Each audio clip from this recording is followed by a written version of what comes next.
First of all, thank you all for being here, both Gary and Steffi and all the people who are in the room right now. This is Italian Music Export, CIS export offices for Italian music. And this is our second attempt at an online workshop. And the first one went really well. This time we have two international speakers, Gary Kettle from La Mission and Steffi von, oh, you have to help me with your surname, sorry. Steffi von Kannemann. Kannemann, okay. From Nordic by nature. So we will talk today about promotion in Europe, so music promotion in Europe and abroad, but from the specific point of view of this whole strange period we're going through, which is to say post-pandemic, or maybe we're not past the pandemic yet. Let's see what happens after the summer. So first of all, I would like Gary and Steffi to introduce yourself and talk to us about what's your job and how long have you been doing it, and what do you do exactly and in which country? So maybe, I don't know, Gary, you want to start? Yeah, sure. So my name is Gary Kettle. I work for La Mission, which is a PR and promotion agency based in Paris. I've been working there for the last maybe 3 years now. The agency has been going on for now maybe 9 or 10 years. It's founded by Fabrice Martin. So what I do at La Mission is I work closely with the management, the labels, the client that requires our services for the French market, and then we talk about the strategy that they have for the campaign. So it can be single, an EP, an album, sometimes just live shows in Paris. Well, for the timing, it's a bit complicated, but so that's mainly what I do and what we do at La Mission. There's 7 of us at La Mission at the moment. We have one PR for radio, one PR officer for web, one PR for press and TV, and then we have some interns helping us. Yeah. I'm Steffi. We're based in Berlin. I founded Nordic by Nature about 10 years ago. We started working with only Scandinavian artists, that's why the name, but that has changed. So now we're doing international PR and also organizing showcases, doing festivals. So we are basically working in the PR and event area. We are working, like our main clients are Sony France, Sony Germany, AWOL, Cobalt, Universal, and some other independent labels, but also independent artists. So if there's an artist who is looking for PR, they can also write us and ask if there's a possibility to work together. We are 5 people. We work a bit differently than other agencies because one person, like we also offer radio, we offer print, and we offer online PR, we also offer TV PR, but we have one person working all areas. So person working on one artist and then the other on another artist. But we are all, it's very transparent, so we all know what's going on with the other artists because we talk a lot together and get some ideas and So first of all, I'd like to start with a very generic question. So I just wanted to ask you if your job has changed a little bit during these months in any term or not, or everything has been gone, smoothly as usual. I'd say it changed a little bit. We had to, adapt to certain situations.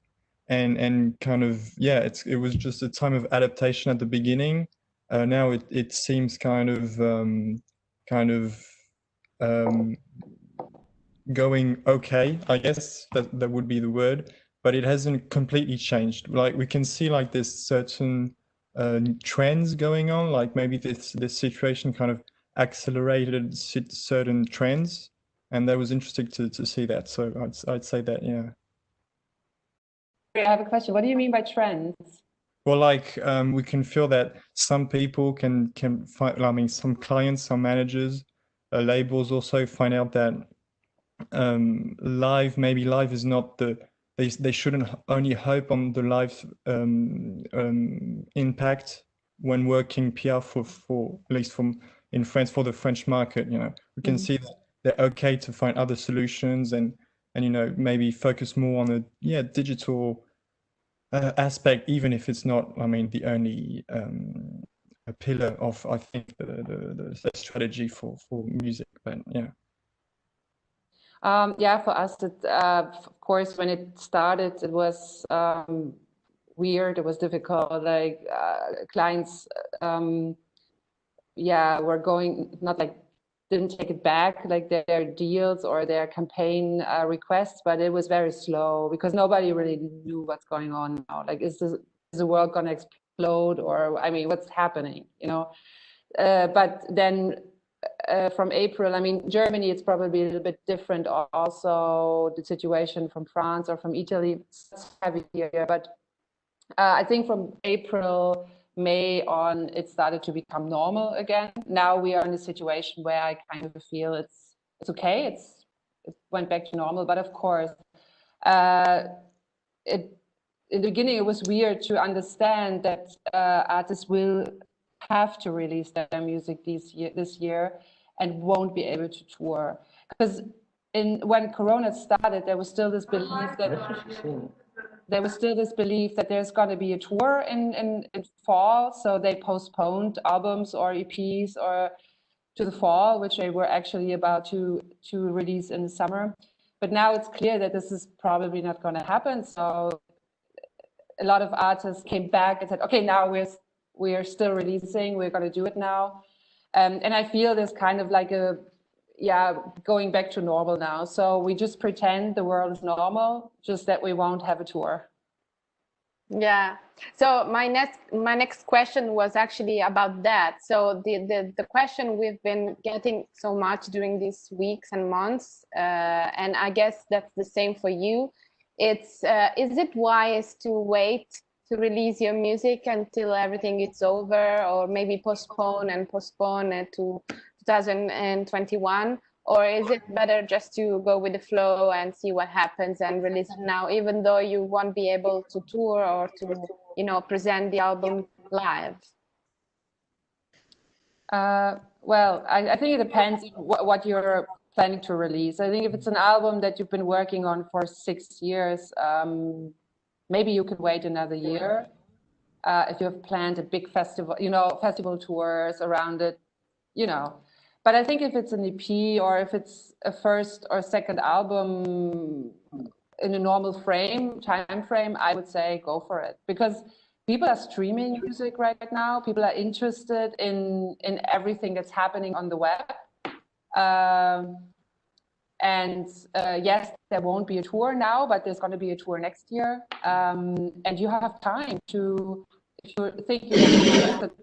if you think you want to release it now in fall, you have time to work on it. You have time to promote it, to do something with it until the tour is coming next year. So that's great. That's usually not the time you do in a normal situation.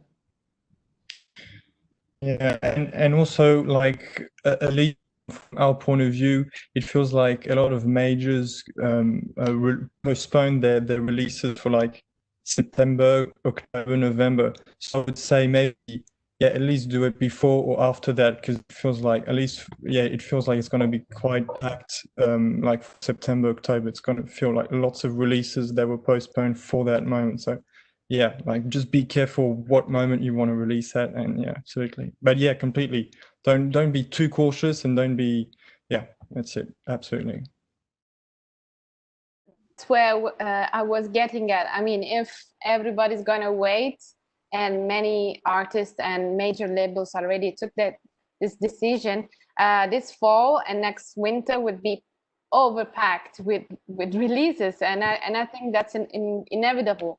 So if you have any idea of how could an artist stand out from, I mean, this traffic, releases traffic that we will have?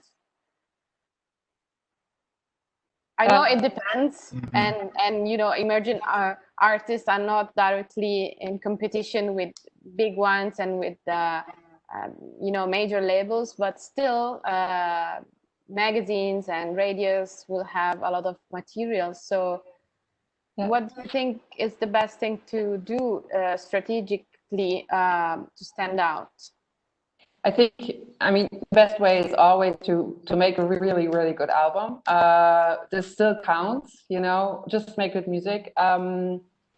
Maybe use the time to put together a good team around you. If you have the budget or if you have the network, use the time that people are at home, use the time to maybe schedule a meeting with them online, you know, get information about maybe countries where you're planning to tour, things that you usually probably wouldn't do.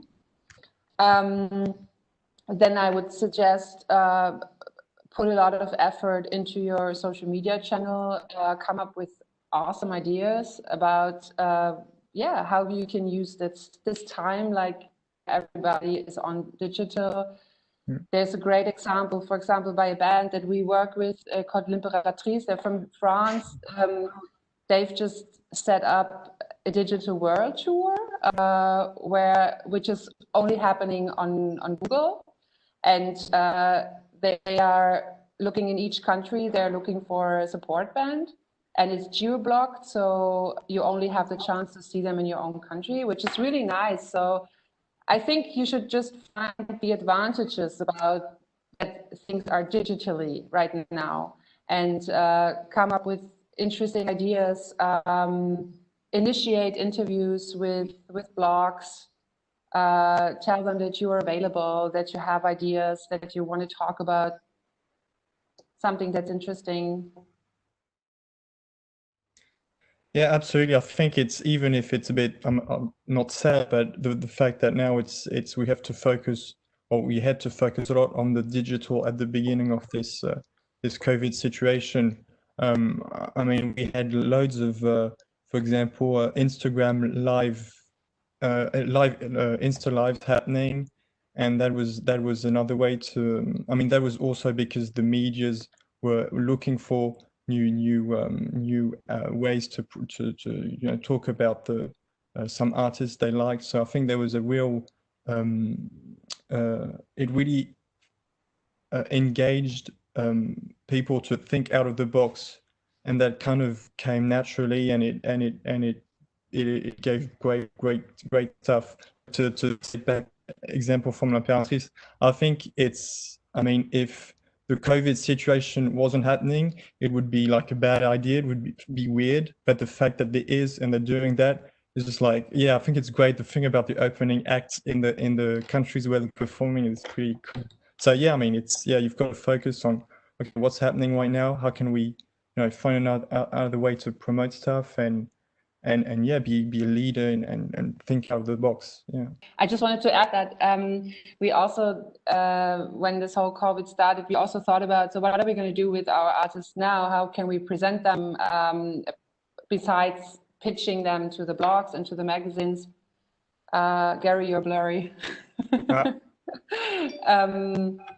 And we also came up together with a magazine called Kettle magazine. It's a huge fashion magazine, and we started spring sessions where we selected like 5-6 artists, our own artists, and did like an Instagram live session. We also got artists into live interview, like live streaming interviews, really using that live the live service from Instagram and Facebook. A lot of people use that because you get a live update on it, like a live alert.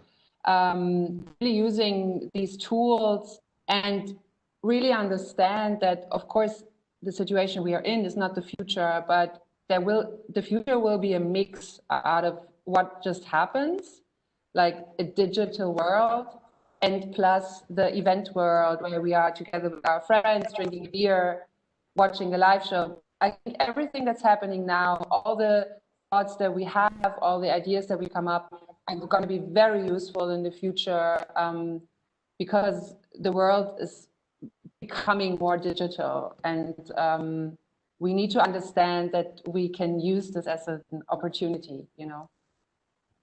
So Gary, Steffi was talking about social media channels and accounts and Instagram and stuff. So I can't help to think that there are artists who are maybe stronger on the live side. Maybe they have a huge following in concerts. I mean, people come to see their live shows, but maybe their online presence is not that strong, or maybe artists who are very strong on streaming. So do you think at this stage it is mandatory to have good numbers on social media? Because a lot of people say, no, it doesn't matter. But then in the end, if you approach a label or if you approach a magazine, they're gonna open their Instagram account or the Spotify account and see how many monthly listeners do they have, how many followers do they have on Instagram. So does this matter or not? Should an artist invest time and money and energy on growing a social following, or is not that important? Well, I think at least what is cool with the media is that most of them don't look at that. They really that's what's great about media. They're more of that curating side. You know, they're going to listen to the material and not really look at the numbers. They'll be curious to you know, check out the story behind it, of course, but they won't be too much intrigued, and you know, they won't do except really big radios, really mainstream and commercial radios. But yeah, of course, I mean, I think you shouldn't not think that it's not important. You know, it's important to have a really digital profile and being there. Like, I know digital distributors really think that it's really helpful for them to build a profile on Spotify, you know, having subscribers on Spotify and Deezer. Same for booking agencies. They like to check out what's happening, and also if there's a lot of followers. So I think it's more like it depends who you want to talk at first. Who do you want to present the project to first, and kind of see, well, we're working on this project, and it's important for yeah, like I said, it's for the media side, it's less important. So for a PR agency, it's, you know, we look for numbers, of course, but it's yeah, the material is more important, really. I would add something. Yeah, I think it is super important to work on Instagram, because I don't think it's so important to have a lot of numbers. I think it's more important to set up a profile, to set up an image like of who you are, to show who you are and what you want to say as an artist. Because you have your music on the one side that people listen to, and you have Instagram on the other where people see you. And with Instagram or with social media, you have a lot of opportunities to grow a community, to grow everything that's happening around music, you know, like maybe because you are, you know, you are LGBTQ artist, or you are Black, or you are, you know, you like bubble gums, you know, like things that are saying something about who you are and that you can grow fans with. And you have to definitely use these things, like use what you want from it. You don't have to use it, but when I go on your Instagram, and I will do that, it doesn't matter if I'm a PR agent or, you know, like a fashion blog or a label or maybe a distributor, but I'm not sure, maybe management. I want to go on your Instagram and I want to see immediately who you are. I want to know what you want to say, like, who are you, you know? And I think this is something you should focus on. You should rather focus on what you want to say than who might like this, or how can I grow my numbers really quick, because that's never a good idea. I think that the best way is to really find your way of what kind of artist you want to be. Do you agree with Gary that magazines and radio and journalists in general don't look at numbers when deciding whether or not to cover an artist? I think it is not important. I really think, I mean, what I just said, I think a journalist, like a journalist from a big magazine, they would probably even look at your Instagram. I don't think they care. But I think a fashion blog or a really hip taste-making music blog, they're going to look at it. They're probably going to work with it, you know, on their own Instagram channel. As I just said, we had a lot of live interviews and stuff. No, I don't think that the numbers are so important. I really, really think it's more about a uniqueness, about the story you are selling, about something they want to write about, you know. And you can have 100 fans and you can be the most interesting person at the moment, also because you're covering a certain zeitgeist, you know. I finally can say that word. You know, you're just like working, like it's working at the moment, you know, you are hip, you know, and I think that's more important than if you have, I mean, if you have 1 million Instagram followers, they probably know you already, you know. That's Okay. not very interesting, no. So talking about live music, which is the elephant in the room, we know it's not going to be possible to play live for a few months. Let's hope it's months and not years. So before the pandemic, most of the PR work was to promote concerts, tours, participation in festivals and showcase festivals. Now that that is not possible, I guess the only aim of a promo strategy, of a promo campaign, is to build up followers, listeners, streams, sell records. So how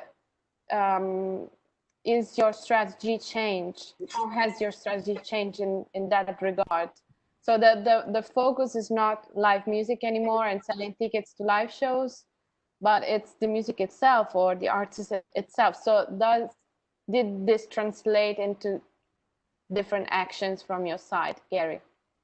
Well, to be honest, France has always, I mean, France, especially Paris, has always been, I mean, it's never been, I mean, journalists, music journalists have usually for the last 5 years, even maybe 10 years, only gone to shows, to really big shows. Like either it's a really big show or it's an artist they've been following for years.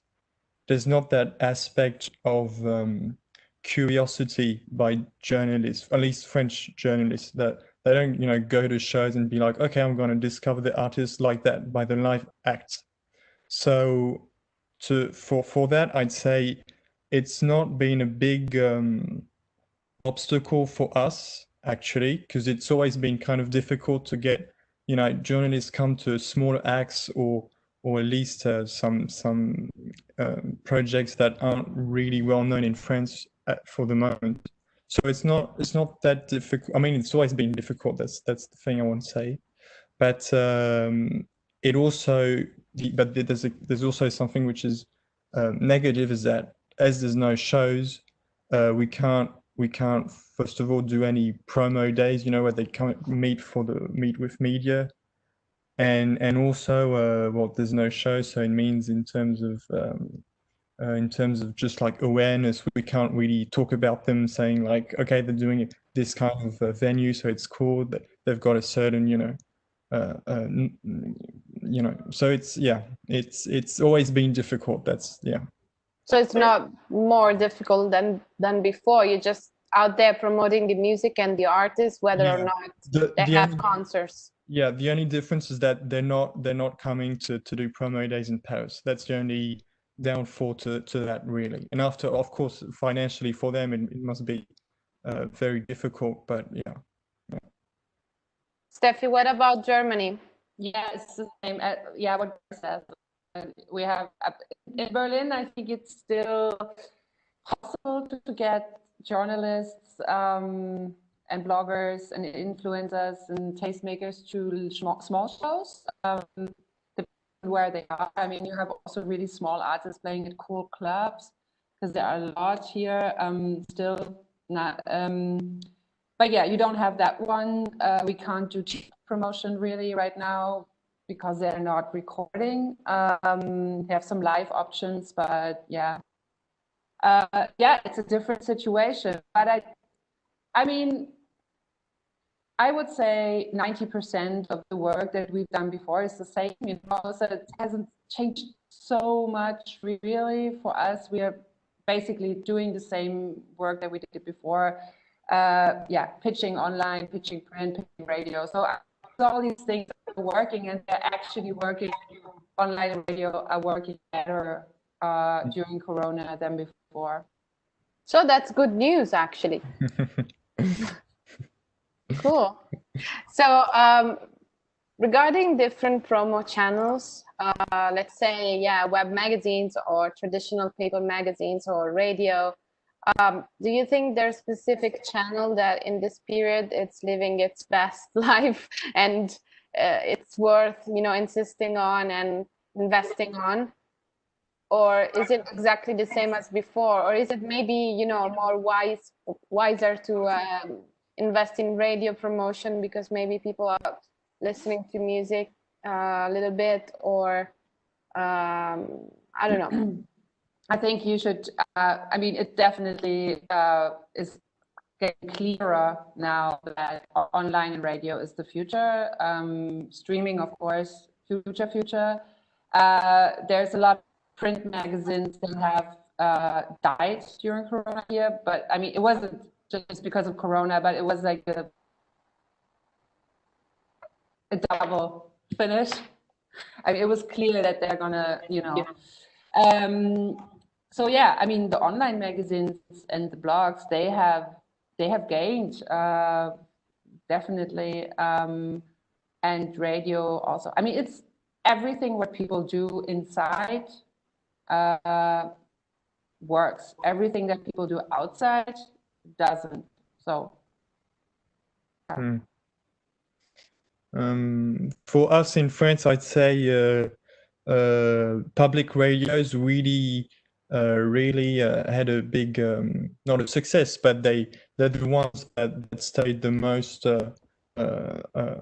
on edge, and, you know, like they were the ones that really continued to work a lot and try to, you know, find new ideas. So that was I mean, public radios, because private radios, especially local commercial radios, they really took a hit, actually, because they only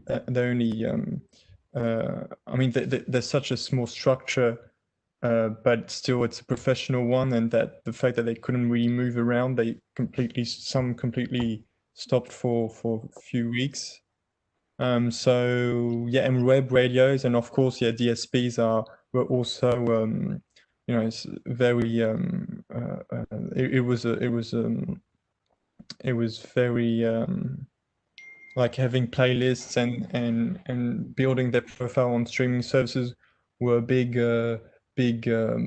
moment for during the COVID situation. But I think that was more of from the label and from the manager's point of view. Yeah. Yeah. So since you two mentioned radio as one of still the main channels to look at, can you briefly explain how does radio promotion work in your country? Like for us in Italy, we have huge commercial radios, and it's virtually impossible to get into the playlist for an emerging artist. So what is left is local radios, underground networks, and web radios. But I feel like Italians in general don't look at radio as a mean of promotion, and maybe sometimes they make the mistake thinking it's the same in Germany or in France, so they don't look at radio that much.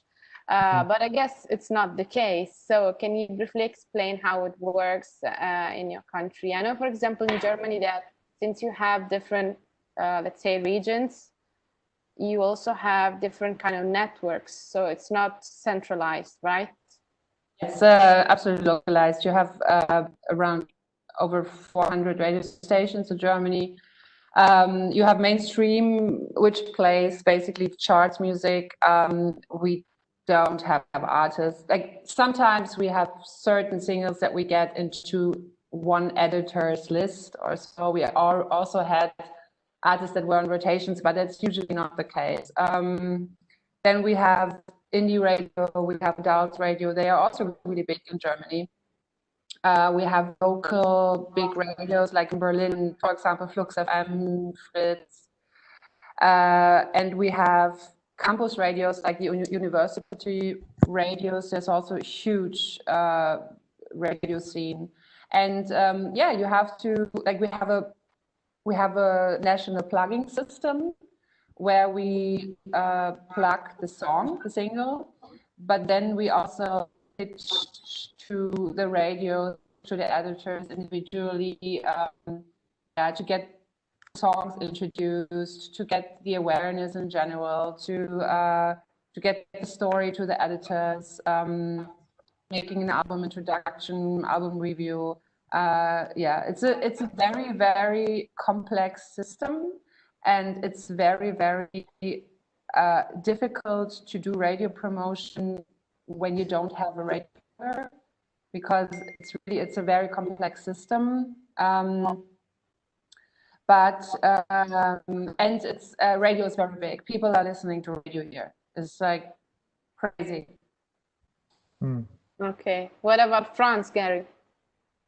Yeah, kind of the same. So we've got like the big national radios, public and private.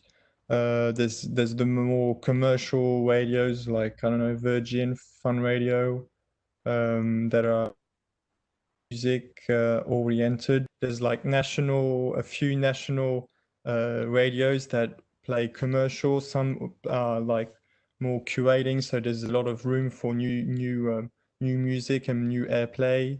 There's also like local radios, like maybe 200, and they're always like new music, and it's I wouldn't say it's easy, but they're much more open to any kind of music, really. So it's very, very nice. So there's just a few that are very commercial, and they're more linked to news radios. Yeah. So I wanted to ask another questions about channels, because we have all noticed that in the last few years newsletters are coming back, and in particular many journalists are starting their own newsletters. So I was wondering if in France and in Germany there are any music newsletters worth mentioning, them where you can pitch your artists to, or not?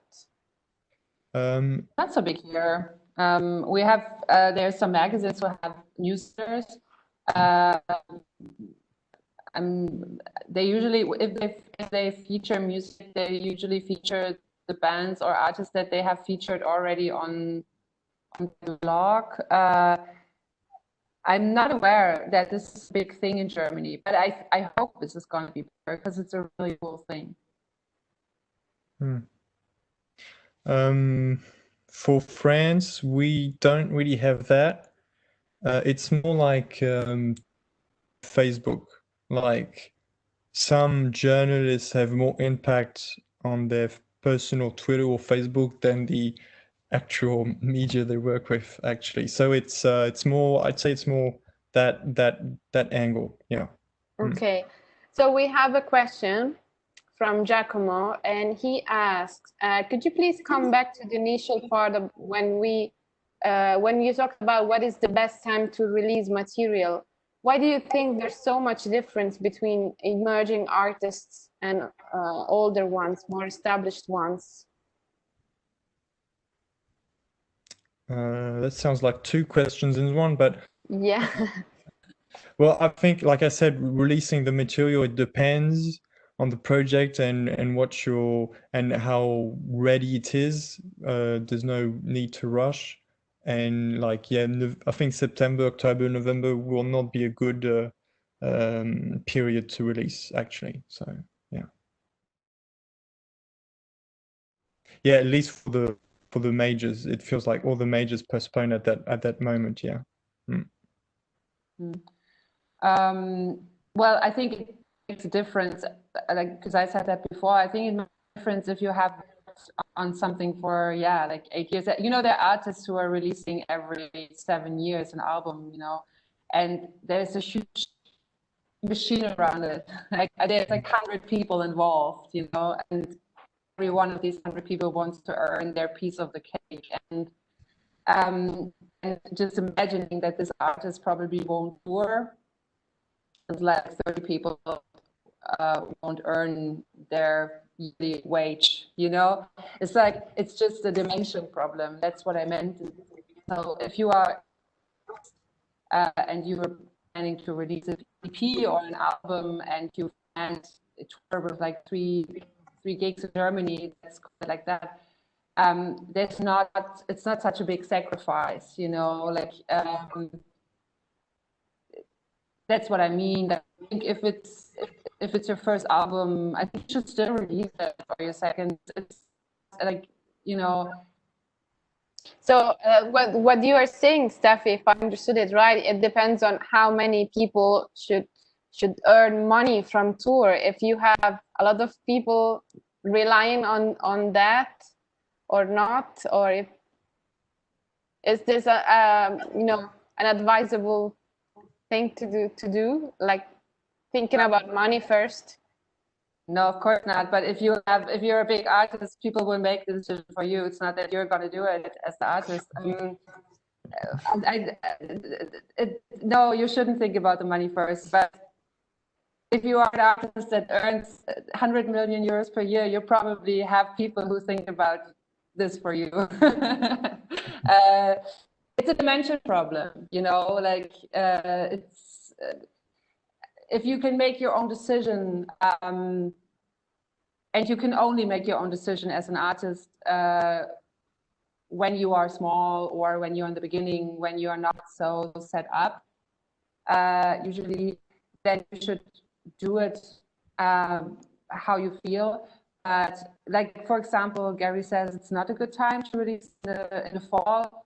Fall is always the worst month. Like it's all the time. It's always when it's the most release, like every year. And everybody will tell you differently. Some people say release in the summertime because then you don't have so much more, you know, not so competition. Many more competition. But then again, others say, oh, I would never do that. You know, like labels say, we would never release in the summertime. I think you should release whenever you think you're ready for it. You know, it really doesn't matter. You know, I will probably not release it on the 24th of December. You know, but everything until beginning of December, from end of January, I would do it. Okay, we have another question. Elena is asking, speaking about online social media and paid campaigns for new artists, how much do you think the new artist should invest in terms of money? I'm asking since I know it's very difficult to get interest and likes, etc., if you don't spend money on paid campaigns over Facebook and Instagram. Thanks. So she's talking about a sponsored posts, sponsored campaigns, and how much should you invest in that? Well, I think it depends if that's the first step to before releasing your music. If it's the first thing you want to do, I wouldn't advise it because it's too risky. I mean, you've got to. I think it's important to share your music with other people, with professionals, to you know, get some advice and because we all kind of act as filters with each other, and I think that's very important in the music industry. And after, if it's, you know, if there's maybe a label engaged, if there's maybe I don't know, a manager who's part of your team, maybe a distributor, like a professional distributor who's also on the team, maybe then you can ask yourself, how much can I invest for all these more promotional and paid digital campaigns. After that, depends on your budget. Honestly, I mean, it can be like you can have some cool results for maybe, I don't know, 30 or 50 euros for a week, or invest, 1,000 for a month. But that, I think it's not the first question you should ask yourself before a lot of other steps. Yeah. Yeah, I agree. I think you should, instead of paying money for this, I think on really coming up with really great ideas, like content ideas. I think you should probably rather put some money into a good photographer than into a Facebook ad or Instagram ad, because you don't want to do an ad without having great content. It doesn't make any sense. Like what we do, we suggest our artists to invest into this when they are either releasing an album, or like a release in general, or go on tour, because then you can invest where you have already set a great account, you have content, you have something to say, you have something where people want to go on it, where people want to scroll through and, yeah, nice, blah, blah, blah. And then you can point, you can target, on Facebook, you can target who you want to reach. Going on tour in Berlin and Munich, I'm going to reach exactly those people in Berlin who are into electronic music by a girls band, stuff like that. Like, you can target that. And this is when I would invest. But otherwise, I think you should rather take that money and go and have a nice dinner. Or maybe invest in a PR and promo company. Yeah, I'm not sure either if you should do that. I think the most important thing in the beginning is to invest into time. I think time is more important than money. I think you should invest in who you want to be, what kind of artist do you want to be, and investing in your network, instead of just throwing out money to around, because this money, like, if you don't know where to put your money on, then it's wasted money. There's a lot of people in the music industry who want to have money, but you don't know if they're the right people. So you should get a good network. You should talk to people. You should talk to friends, to other musicians. Make sure to listen to them about their experiences, who they worked with. Because there's also a lot of really great online services these days for artists. You don't necessarily need a PR agency in Germany. You can also go on SubmitHub, for example, and look for great blogs that would be interested in your music. And then you submit it to them. It costs you per blog, it costs you like $2, and then you hope for the best. Great press mail yourself. I think that's your responsibility as an independent artist, to know what you're doing. Yeah, absolutely. And I think, like, sometimes some especially artists that are maybe, they don't have a great setup, they don't have a real entourage, and they kind of, tell themselves, well, I've got, I don't know, 500 euros, I'll just do an ad campaign. But yeah, at this point, they don't know who they want to share that to. They don't know the market they want to share that to. And plus, at the beginning, you've, like, every cent you put in, you have to be sure that it gives more value to something. And the problem is with those ad campaigns, sometimes you look at the results and you see, oh, cool, there's like, I don't know, views because of that ad campaign. But I mean, have you had like maybe 500 follows? Or, I mean, people, will they remember your name? Will they follow you back? Will they buy your music? I mean, you've got to ask yourself, what's the real action behind, what's the real value to that campaign, really. Yeah. Yeah, I agree. Okay, so we're almost at the end of our talk. If you guys have some questions, ragazzi, se avete domande anche in italiano, scrivetele in chat, non c'è problema. And I want to ask you one last question from us. I know, Gary, you have worked with Italian artists in France. And I don't know if you want to share some experience or lesson learned, or if you have seen some differences in, you know, breaking Italian artists in France compared to, I don't know, German artists or artists from other countries. Yeah, so, well, first of all, I have to say that I think all our Italian artists we've worked with are either they either do electronic music or they sing in English. I mean, I just want to underline that. After at the moment we're working with Kettle. I don't know if you guys know Kettle, yes. Yeah, well, I mean, that's another great example. I mean, when we started working for the album, like we knew that the live shows in France were you know, they were going to happen during this period, and we were hoping for the best, and it would be, you know, a great help. It didn't happen. Stefano, the manager, still said, you know, let's go with the campaign, doesn't matter, and it's going great.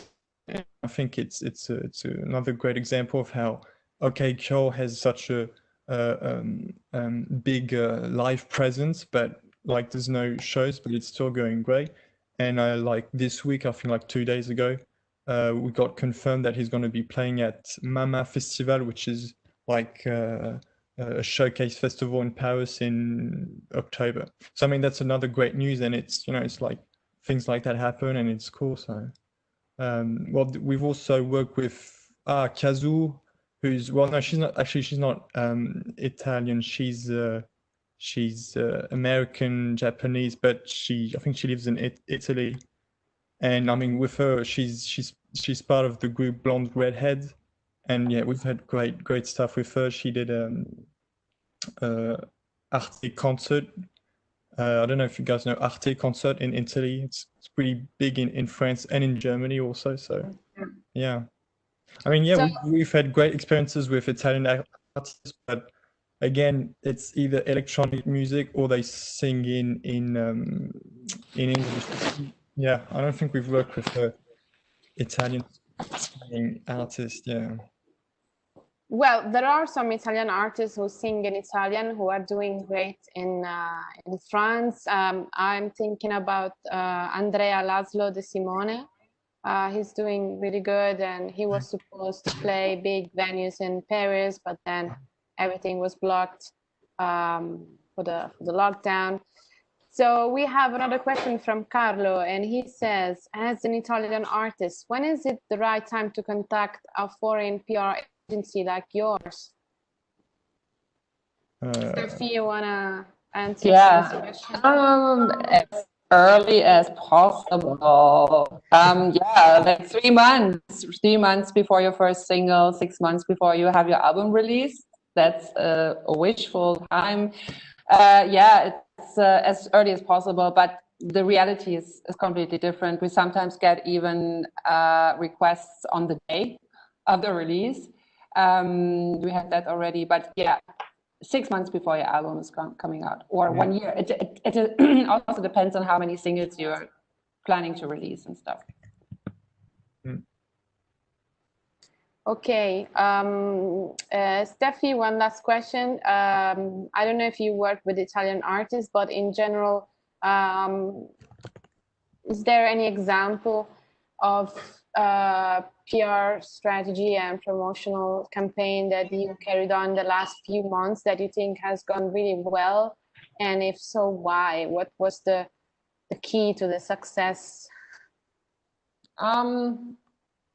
Well, first of all, I wanted to say something about this speaking thing, because we work a lot with French artists and French-speaking artists, and I feel this is, even though it's always considered as very difficult, and radio-wise, and it's probably not so simple, but what's really great is working with these artists when they go on tour, because here in Berlin, there's like there are huge communities, you know, there's a huge Italian community, there's a huge French community. So whenever we have French artists playing here, the concerts are packed to sold out because of the community situation. So because like this globalized world has a lot of advantages, and this is one of them. So I would never be, if you are an Italian speaking artist, like singing, this is not a reason, or I would not do it, you know. But yeah, for what do you mean, like campaigns did well, or what do you mean? Yeah, which campaigns went really well during the lockdown or just after it, and if you employed a specific strategy for the lockdown. Because another question that came up is how would you structure a promo campaign in this period without live music? So if even, very shortly, what would you do, like A, B, or C? Well, I don't think there's a way to do it. I think it depends on the artist itself, like if it's an interesting topic or not. Like there's not really a strategy that we did that was super just work because of Corona or so. I think what really a trend that I see that works better and better is, and I said that already about times, is everything that works with music.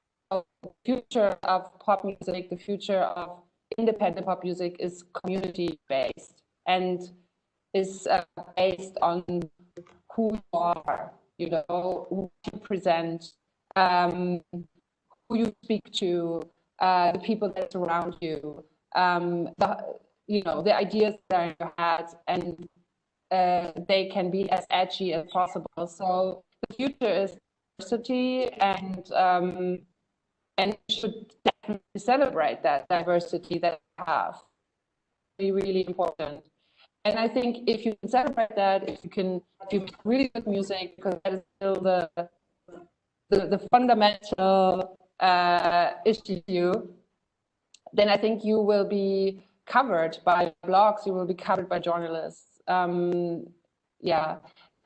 So, and the artists that we work with that have that, they have still gotten very good coverage during this time, and especially also live shows on Instagram and all these kind of things. Yeah. Okay. So I don't know if you guys have any other questions. Ragazzi, se avete altre domande, stiamo per chiudere, questo è il momento di farle. So if there aren't any more questions, I would thank you guys, Gary and Steffi, for being with us. And I hope we can, break some Italian artists in France and Germany very soon. Many Italian artists. And thank you for your time. Absolutely. Thanks. Yeah, great. Bye bye. Okay, ciao. Ciao.